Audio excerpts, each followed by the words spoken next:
Welcome back, guys. My name is Patrick. My name is Mike. And this is the Fanatics and Edmonton Oilers podcast, episode 2. If you missed episode 1 of the podcast, you'll find a link to it at the end of this video. So we're going to start off today's show with a segment called The Week That Was. We said these last 5 games were crucial for the Oilers, playing some really difficult teams. They come away with 2 out of 5 wins. They played really well against Tampa Bay, played well enough against Florida to get the 2 points. They looked strong today against Carolina. Strong win over Winnipeg. Really, Minnesota is the only outlier for me. A 7-3 loss. You didn't like what you saw, but we did see a bounce back effort from the Oilers. They did even try in that game to come back. So, I don't know. That's my thoughts on those 5 games. What do you think, Mike? I think the Minnesota game was really tough, but it was also something that was needed to maybe humble the guys a little bit. They were coming off 5 strong games under Woodcroft, and they really didn't have any adversity. They ran into a great goaltender in Kaapo Kähkönen. They really looked sloppy. They looked lazy on the puck. They weren't, helping each other out. You go into Tampa Bay. They had a really good resolve in Tampa Bay. They just didn't get the result that we wanted.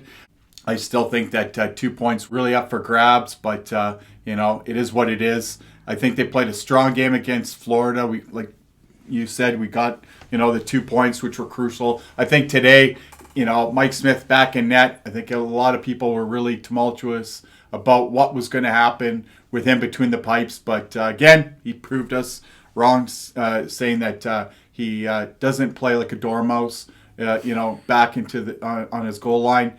He can actually challenge the puck. He looked a little bit more not erratic today, which was great. That first goal, it was a Sega goal, man.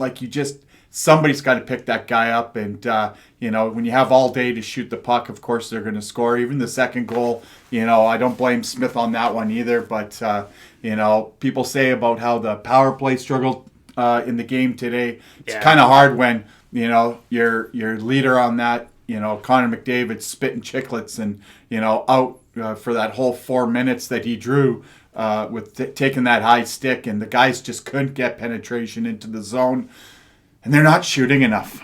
I don't think they got a single shot on that whole. I know, right? It was just that's to me is the thing that came. I've been looking these last few games. It's like, man, we're getting 30, 40 shots. The clock's saying, but they need to be shooting more and having a little bit more of a poignant presence at the front. I know they're missing the likes of guys like. Jesse Puljujarvi, they're missing guys in the back end like Duncan Keith. But, the one thing I want to say is that as a team, they really seemed to be growing together, not letting things kind of roll, letting things roll off of them more and really being a little bit more poignant. And I really like that Niemelainen kid still. What did he have? 32 hits this week. That's amazing. And that's why he's in my fantasy pool, too. No, he's looked great. Evan Bouchard's been really struggling, though. He looked bad on, I can't remember if it was the first or the second goal today. Yeah. And we know Mike Smith was kind of losing it on his younger defenseman the other night against... Tampa. Yeah, the other night against Tampa. So, yeah, the Oilers' young defensemen have been struggling. We did see bounce-back games from Mike Smith and Mikko Koskinen over the weekend, so that was great to see. They're 6-3 under Jay Woodcroft, so it's a fairly strong start for the Oilers. I mean, most of that was a 5-game winning streak, but even still, 6-3 after a new coach. Well, you have to say, these last 3 games were, really against probably the 3 best teams in the National Hockey League, right? You take that horrible team from down south of us aside, the top 3 teams basically that are chasing are going to be probably chasing for Lord Stanley. We just played, and we were in every one of those games, right? Exactly. It could have went either way. So, I see you got to take and I like this what Woody said in his press conference after was take out the good parts of that. Don't focus on the negative parts of the game. Like I said, he's the nouveau 2022 Ralph Kruger in the fact that he's shiny, happy people, keep it positive. And I think the guys are really taking that. I go, we lost 2-1 to probably one of the best, if not the best team in the National Hockey League. They have the best penalty kill. We couldn't get penetration. I understand that. But we had Sevier out there. We had Perlini out there. Yeah. We had all these guys that really in other instances when under Tippett, like it would have been just so ineffective, and they still managed to play their game. So that's kudos to Woodcroft and Dave Manson for sure. Oh yeah, so like key injuries, like Nuge is out, Yamo was gone today, Duncan Keith on the blue line. Like these are big pieces for the Oilers, and yeah, like you said, a 2-1 loss today. Yeah. 4-3 loss to Tampa. These weren't blowouts. The only really bad game was Minnesota out of this week. So yeah. I'd say big kudos to the Oilers. Yeah, it would have been nice to pick up a few more points. It would have been nice if it could maybe push the Tampa Bay or the Carolina game at least to overtime. Then you walk away with at least a point. But you know what? Like I said in my Fanatic rundown, the Oilers can leave Carolina with their heads held high. They put in a strong effort. The next 3 games this week, Philadelphia, Chicago, and Montreal, 6 key points for the Oilers to bank. They only got 4 out of the last 10 points. If they can pick up 3 wins, it's not going to be easy. It's not like these teams are just going to roll over and let them have the wins. But if they put in the kind of effort that they did against Tampa Bay, the kind of effort they put in today against Carolina, those are 3 winnable games, and 6 points up the standings could be absolutely huge for the Oilers. Well, especially on a team like Philadelphia, we're coming into. We got 2 days off. They're going to get a practice day in there. Exactly. Yeah. Right. Another practice day, which is something that Manson and Woodcroft are really focusing on and emphasizing on, is being able to have those practice days, letting the guys go through systems, letting the guys have more of an understanding, get some guys fresh. Hopefully it's nothing too serious with Nuge, and maybe after these next 3 games, maybe we get Nuge back. Hopefully Yamos is on the shelf for a couple days and he's back. Yeah, I think he's just day to day. Yeah. So it's slow and steady as she goes, but but the thing is that just like in these last 3 games where they came up to task, they have to not do what the Oilers usually do, is play down to the level which they've had instances in the past. So we're going to see what this Woodcroft era can really abide by, because they had a five came out the gate, 5 wins in a row, had a little bit of adversity, now played 3 strong games against formidably probably 3 of the best teams, like I keep reiterating, in the National Hockey League. Now you're coming into a game against Philly and Chicago, and Montreal's no slouch either. They've won 4 or 5 in a row here too. So that's a good point. That's a good point. Yeah. You're coming into these 3 games. These are, like you said, 6 points that we need to have to get back into that second spot in the Pacific Division. And right now we're on the outside looking in with Dallas winning this afternoon. So everything is going to be key moving over the course of these next 3 months until the end of April. Yeah, that's a great point you made about the Oilers playing down to their opponent, because like I said, these are 6 points that they can bank, but they can't take these games lightly. They have to go in with the same kind of effort they gave Tampa Bay, same kind of effort they gave Carolina, because these could easily be 3 losses as well if they don't come out. Like I said, Montreal's on a heater right now. Chicago beat them 4-1 last time they played. Right? So in our own barn. So I think some retribution there. I think having some toughness on that back end. Brober's skating well. Niemelainen just needs to. He's going to have a couple days to eat some Big Macs, maybe a couple steaks, and then he'll be running over guys again too.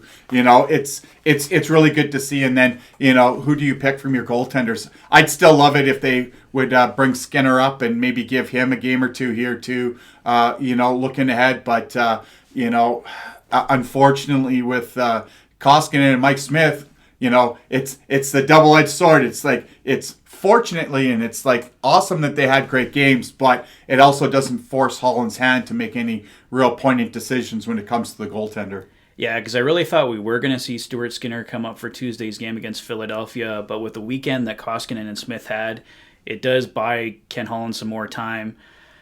But does one good game erase the bad games? Like Koskinen had been playing well prior to this, but Smith had really been struggling. So I think all it could really take is like really one bad game, and then Skinner's name's going to come back up.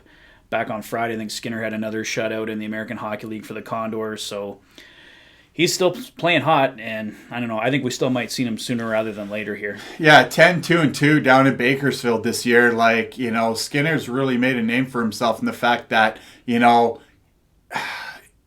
he's played so good that I think he's played himself kind of out of the AHL. Like, he's at such a different level than the other goaltenders down the farm team. And, when is he going to get a shot? I know Ryan Rashog was talking about it this week on the Nielsen show, and a bunch of guys were talking about, when is Skinner going to get a chance? I just don't know if Holland has the balls to give him that chance. I know it has to do with Holland and with Woodcroft and Manson, but at the same time, it's like, if there is affordable chemistry on the team, and if it ain't broke, don't fix it. But at some point you have to take that leap and go, okay, well, let's see what we got. And really, like I think Schauger said it the best was, take Skinner out for a run and see what he does. If he's going to be your goaltender of the future, if he's going to be the guy that you're going to be leaning on in the next, 12 to 24 months as your goaltender, at what point do you say, okay, well then let's see what he can do?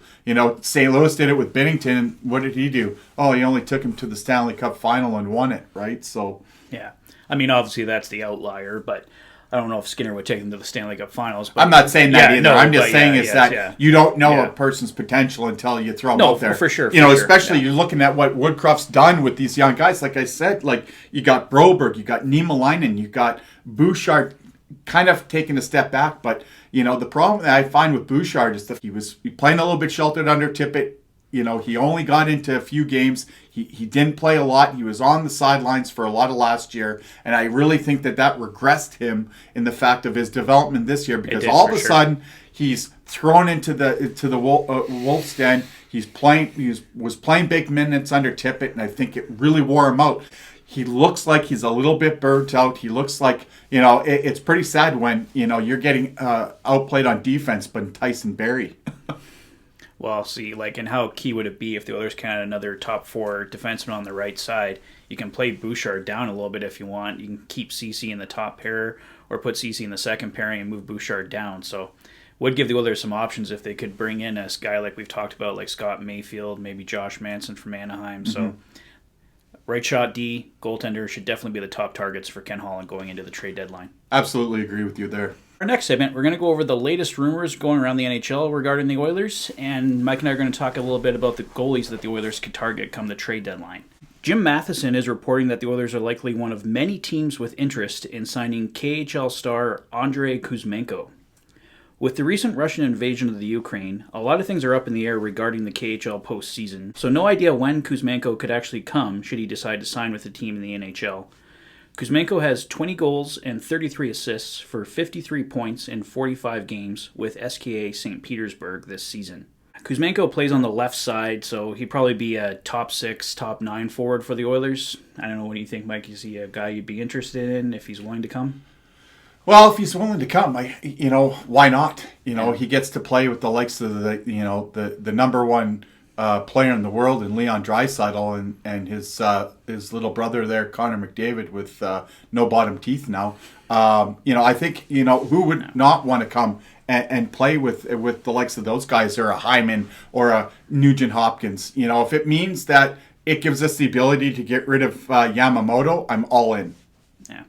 Yeah, like I said, the Oilers are one of many teams that are probably interested in him, so it could be nothing. He might decide to stay in the KHL too, so we'll see what happens there, but it's a possibility for the Oilers. David Pagnotta of the Fourth Period is reporting that the Oilers have interest in Buffalo Sabres defenseman Robert Hägg. Hägg has 1 goal and 5 assists for 6 points in 40 games this year. Hägg has a $1.6 million cap hit and is a UFA at the end of the year. He's a left shot D and would slot in on the Oilers' third pairing. I think if the Oilers did this, it would be purely for depth, and I personally think it would be kind of redundant. It can't hurt, but I think the Oilers have some more pressing needs. Like we said in the last segment, I think they should be focusing on top 4 right shot D and goaltending. So, yeah, it couldn't hurt to grab Robert Hägg, but I don't know. What do you think, Mike? I don't know. Are you going to take Niemelainen out of the picture? Yeah. Right? Is he an upgrade on Niemelainen? Niemelainen already has 1 assist, and he's only played 8 NHL games. Yeah, so as far as I'm concerned, when it comes to defense, I really could give a shit about the points, right? I want these guys to play defense. Yeah. We have enough firepower in our forward core that we don't need to rely on our defense to score goals. Hey, when it happens, great. We'll take it when it happens, but I don't think it's a fundamental need on this team. Our fundamental need is to be good in our own zone, lay in the body, be tougher to play against, be able to protect our goaltender, protect each other, right? So to me, it would just be redundant, like you were saying. Yeah. Like and you have the youthful movement in Niemelainen, who's not, as old as Hag, doesn't have the cap hit like Hag would have as well. And then, like, what would you need to give up? Like, is it worth a pick to kind of go after the exact same thing you already have? So, it is what it is. Like you said, maybe it's depth, but it just doesn't make sense to me. But then again, it's probably something Holland will do then, because it doesn't make sense. Yeah, we'll see. It's redundant. I think the Oilers have enough guys that can play towards the bottom of the lineup for the defense. So concentrate on top four, right shot D, concentrate on goaltending. Yeah, if you want to get him, if it's extremely low cost, it doesn't hurt. Like, I'm like, oh my God, they got Robert Hagg. But I don't know. We'll see what happens. So let's kind of move on to the goaltending. So as we said in our last segment, Mike Smith and Mikko Koskinen come back with a strong weekend. But for me, that doesn't solve anything. The Oilers still need to be focusing on bringing in a goaltender. Over the past few days, I've talked a lot about goaltender Anton Forsberg with the Ottawa Senators. I'm really high on him. He's a UFA at the end of the year, $900,000 cap hit. If you can move out Koskinen or Smith, you bring Forsberg back, you've got extra cap space to go after somebody else. Anton Forsberg has better overall numbers than both Mike Smith and Mikko Koskinen, so he's an upgrade on both of them. Plus, as I said with Forsberg, he's a UFA, so you aren't tied to him going forward. If you want to go in a new direction in the summer, Forsberg's off the books. You can bring in a new goaltender, go with that goaltender in Skinner, if you can get rid of Mike Smith. But Mike Smith is signed for next year, still at $2.2 million, so I don't know. I looked at deals that we could maybe move out both Mike Smith and Mikko Koskinen at the deadline. Highly unlikely. I know that's kind of a dream fantasy type thing, but I don't know. What are your thoughts on Anton Forsberg, Mike? I don't think it's a dream fantasy. I really do think that if it wasn't Holland, that there is a potential to move out both goaltenders. You've got Stuart Skinner that's sitting down there in the AHL waiting to get his shot. Now, is Anton Forsberg the person that I think that can, lead us into the second or third round of the postseason this year? Maybe, maybe not. The nice thing I like about him is the fact that he was an Oiler last year and they just gave him up on waivers for nothing, right? He went and jumped around 3 different places. It's like, if we only would have known that he was what he was. But unfortunately, like we've said, previous to the fact that I think Tippett had a really big bend on Holland's ear in the fact of who he wanted to be on the team and what kind of veteran presence he wanted to have on the team. Plus his bestie was a goaltender that has basically traveled the world with Dave Tippett in Mike Smith.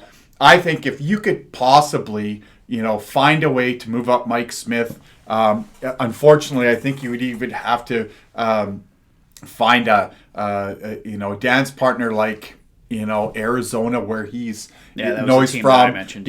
I think there's an outside shot. Do you get rid of Koskinen? Who knows? But the nice thing is that Koskinen is no longer on the books as of this year. So regardless of what you do, I think you have to do something, whether it's move out Mike Smith and run with Skinner and Koskinen and just, see if you can buy yourself a couple rounds with those two goaltenders. I think it's possible, with the way that Woodcroft is really making this team and really changing the focus where it's not just certain person orientated. They're really working to encompass it as a whole team. I mean, Mike Smith is the one that's on contract for next year, so maybe Mike Smith should be the focus to move out. And like you said, go with Koskinen and Skinner. If Koskinen and Skinner still aren't working, then maybe just before the trade deadline, you bring in another goaltender. Yeah. Maybe just try and put a draft pick with Mike Smith, because you can get him off the books. Then you've got a ton of options for next year. You have Skinner signed at a cheap cap hit, $750K, so you can spend a bit more on another goaltender that you want to bring in. Well, plus, isn't there going to be more options come the offseason for goaltenders? Well, of course, yeah. Because that's a lot of the things that I've been reading and I've been hearing is the fact that right now everybody knows that the Oilers are in desperate need of a goaltender and a possible, top 4 defenseman. So, can we buffer through and make it and have the team running on all cylinders? And the fact that, once we get closer to the postseason, because I know we're going to make the playoffs, and that's they're playing well enough now, and if they keep going on this trajectory, I can't see them missing the playoffs. But then you get the likes of Jesse Puljujarvi back, Cassian back, and hopefully maybe he's a little bit, harder on the puck. You get Yamo back, you get Nuge back. I'd love to see what this team could look like under Woodcroft and Manson. 100% rolling, 100% healthy, and moving forward that way. Yeah, just to close out this goalie segment, I know a lot of people are really interested in Ville Husso. So if the Oilers were to wait till the summertime, I don't think St. Louis is willing to move him before the trade deadline because they're going to want to go into the postseason with both Bennington and Husso, two strong goaltenders. Why would you weaken yourself going into the playoffs? But he could be a guy, he's a UFA, the Oilers could target him in the summer. How about a tandem of Ville Husso and Stuart Skinner? Or in that regard is that maybe St. Louis has every want and desire to keep him, but maybe it makes a Jordan Bennington that's available and up for grabs. Who knows how it's going to be, but I think that there's going to be a lot more options come in the offseason as far as a goaltender is concerned. But if you can do something now, great. I think it's looking more like we were saying, I think, is if you can move Mike Smith out and that contract for next year out, I think that is more of what would be in need, because I really do think a tandem of Koskinen and Skinner could, steal you a few games in the postseason.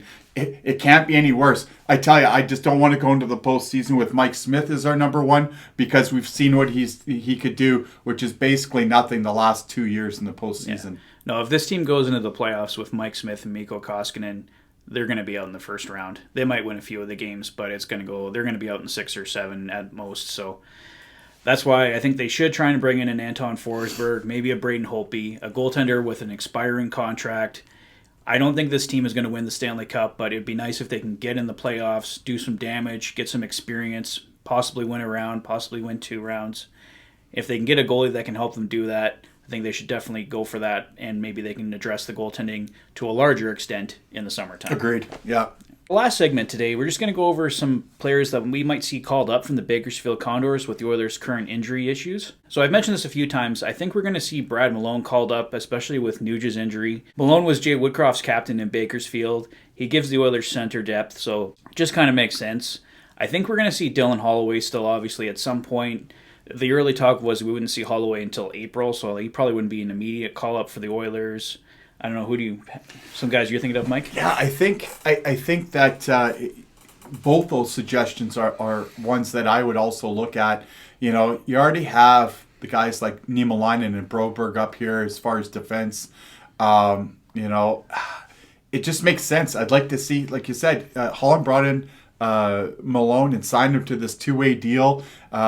He was the captain down in Bakersfield for Woodcroft. He seems to be able to bring out the potential in a lot of guys. Like, look at Derek Ryan, the resurgence of Derek Ryan. 4 goals in 2 games, a hat trick against probably one of the best goaltenders in the league.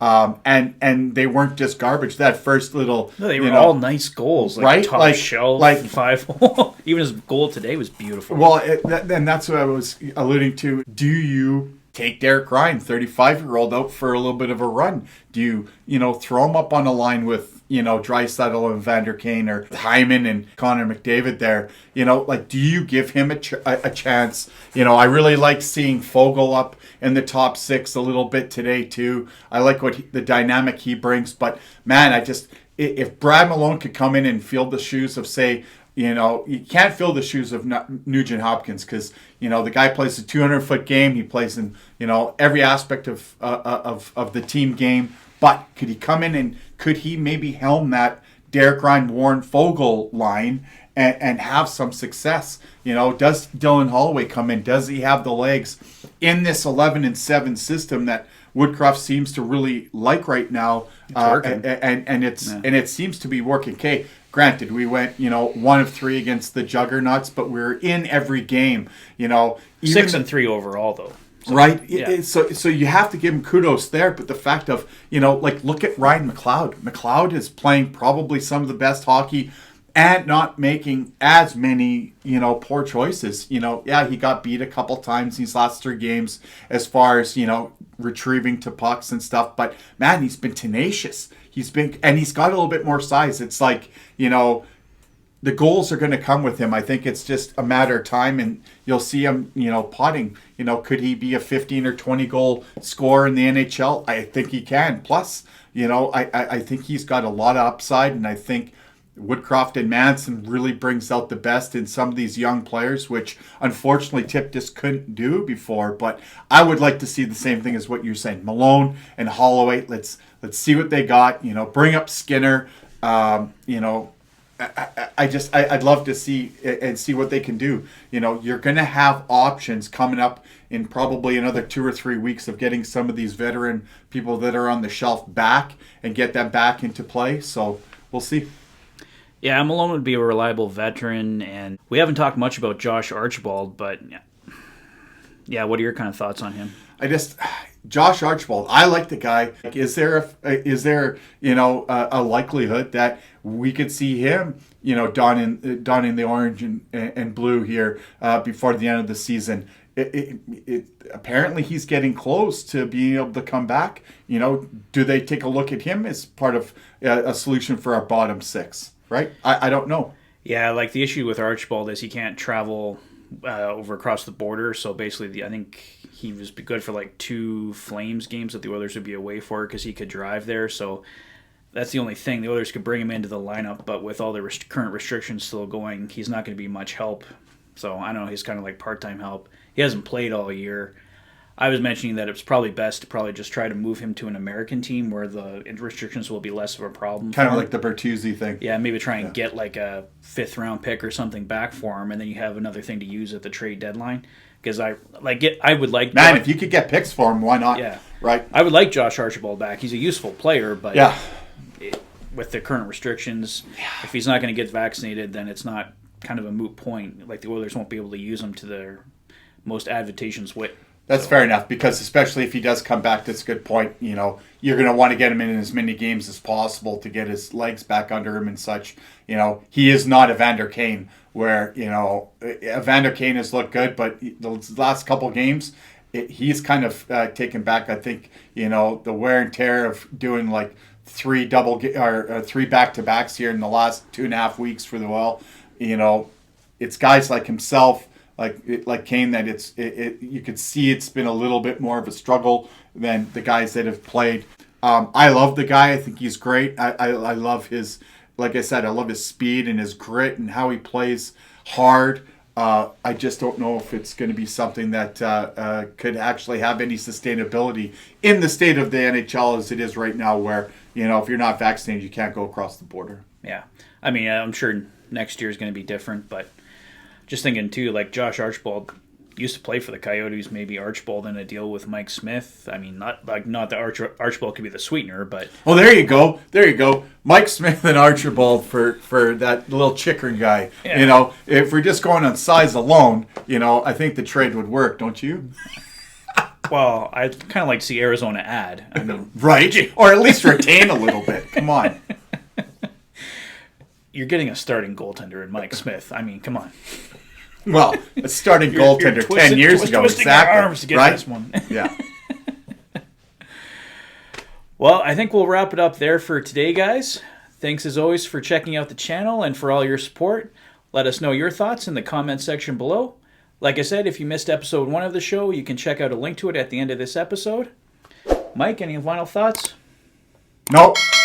Thanks for being a fan. You've been watching The Fanatics. Thanks for being a fan. Enjoy the rest of your weekend, guys, and I will see you soon. Take care.